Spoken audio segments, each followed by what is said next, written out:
नमस्कार दोस्तों, आज के इस वीडियो में हम डिस्कस करेंगे एनसीसी के बारे में, यानी एनसीसी यानी नेशनल कैडेट कॉर्प्स के बारे में सारी बातें डिस्कस करेंगे। साथ ही ये भी बताएंगे कि इसका लाभ क्या होने वाला है और आप अगर एनसीसी में पार्टिसिपेट करना चाहते हैं तो वो आप कैसे कर सकते हैं। गाइस, आप देख रहे हैं अलग क्लासेस और मैं हूं अशोक सिंह। चलिए इस वीडियो को शुरू करते हैं। तो गाइस, सबसे पहले हम कुछ बेसिक इन्फॉर्मेशन आपको एनसीसी के बारे में दे देते हैं। एनसीसी का फुल फॉर्म है नेशनल कैडेट कॉर्प्स। ये यूथ मिलिट्री ऑर्गेनाइजेशन है, यानी कि युवा सैन्य संगठन है। गाइस, जिसकी स्थापना 16 जुलाई 1948 को हुई थी और जब इसकी स्थापना हुई थी तो लगभग 20,000 लोग इसमें शामिल थे, 20,000 स्टूडेंट इसमें शामिल थे जिन्हें ट्रेन किया गया था, जो कि अब संख्या लगभग 13 लाख के करीब हो चुकी है। इसका हेडक्वार्टर नई दिल्ली है और इसमें Indian army, Indian navy and Indian air force तीनों आ जाते हैं। नवंबर का 4th संडे प्रत्येक वर्ष एनसीसी डे के रूप में मनाया जाता है, जबकि ये सेंट्रल लेवल पर डिफेंस मिनिस्ट्री के अंतर्गत आता है और स्टेट लेवल पर एजुकेशन मिनिस्ट्री के अंतर्गत आता है। गाइज, यहाँ पर मिलिट्री लेबर ट्रेनिंग आपको कराई जाती है एनसीसी की मदद से, जिससे आपके अंदर अनुशासन डेवलप हो सके, देश सेवा करने के लिए आपके अंदर जज्बा डेवलप हो सके। साथ ही साथ आपकी बेसिक स्किल्स को निखारा जाता है और अगर आवश्यकता पड़े तो आप इतने योग्य हों कि भारत की रक्षा के लिए खड़े हो सकें। तो ये सारी की सारी बेसिक ट्रेनिंगें आपको दी जाती हैं और इसमें आप एनसीसी करके आगे अपना काफ़ी अच्छा करियर बना सकते हैं।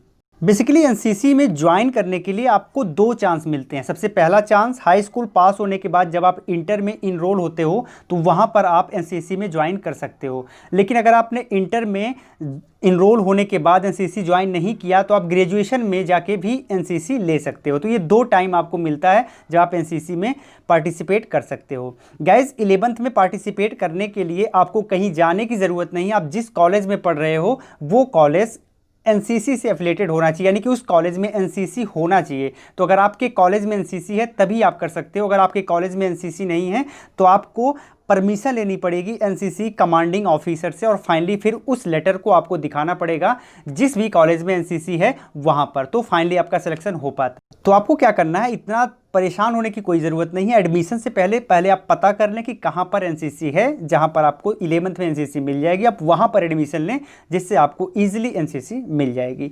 अगर आपने एनसीसी नहीं ले पाया तो फाइनली आप ग्रेजुएशन में जाने के बाद जब बीए, बीएससी, बीकॉम जो भी कर रहे हैं उसमें उसके फर्स्ट ईयर में फिर आप एक ऐसे इंस्टीट्यूट का चुनाव करिए, एक ऐसे कॉलेज यूनिवर्सिटी का चुनाव करिए जहाँ पर एनसीसी हो और फिर आप वहाँ पर भी एनसीसी ले सकते हैं। तो ये 2 तरीके हैं। यहाँ पर एनसीसी लेने के लिए जो मिनिमम एज क्राइटेरिया है वो है 13 वर्ष। तो 13 वर्ष कम से कम आपकी उम्र होनी चाहिए जब आप एनसीसी में पार्टिसिपेट करते हैं। अगली बात आती है इसके ट्रेनिंग पीरियड की। तो यहाँ पर 2 लेवल में होता है। सबसे पहले होता है जूनियर डिवीजन एंड सेकंड होता है सीनियर डिवीजन। जूनियर डिवीजन के लिए जो टोटल ट्रेनिंग है वो 2 ईयर्स है एंड सीनियर डिवीजन के लिए 1 वर्ष है। यहाँ पर एनसीसी अप्रॉक्स 1.3 मिलियन स्टूडेंट वर्तमान में पार्टिसिपेट हैं, यानी कि एनसीसी की ट्रेनिंग प्राप्त कर चुके हैं। जब आप एनसीसी में पार्टिसिपेट कर लेते हैं तो आपको 3 सर्टिफिकेट फाइनली लेना होता है। सबसे पहला certificate A certificate, second B certificate and third जो है वो सी सर्टिफिकेट है। इसमें सी सर्टिफिकेट सबसे ज़्यादा महत्वपूर्ण होता है और सबसे ज़्यादा टिपिकल होता है और आपको लास्ट में सी सर्टिफिकेट मिलता है और मैक्सिमम एग्जाम्स में, मैक्सिमम वैकेंसीज में सी सर्टिफिकेट सबसे ज़्यादा आपको हेल्प कर पाता है।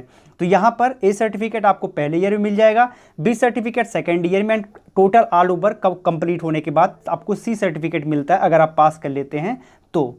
अब हम जानेंगे कि इसके क्या बेनिफिट हो सकते हैं अगर आपने एनसीसी कर लिया है तो फाइनली अगर आपके पास सी सर्टिफिकेट है तो आपको डिफेंस सर्विसेज में सीधे एसएसबी में जाने का मौका मिलेगा। आपको रिटन एग्जाम्स में नहीं बैठना है।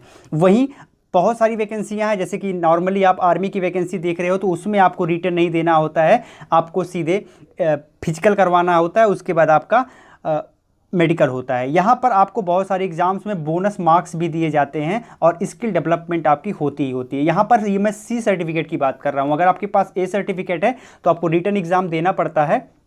हाँ, कुछ नंबर आपका बोनस मिल जाता है, बोनस पॉइंट के रूप में कुछ नंबर आपका मिलता है, तो इसका फ़ायदा बी एंड ए में मिल जाता है। लेकिन ये सारी सुविधाएं ज़्यादा बड़े स्तर पर पाने के लिए आपको आपके पास सी सर्टिफिकेट होना चाहिए और सी सर्टिफिकेट में आपका ग्रेड ए या फिर बी हो, तभी आपको एसएसबी में सीधे जाने का अवसर मिल पाएगा। तो गाइज़, ये तो बात रही एनसीसी के बारे में।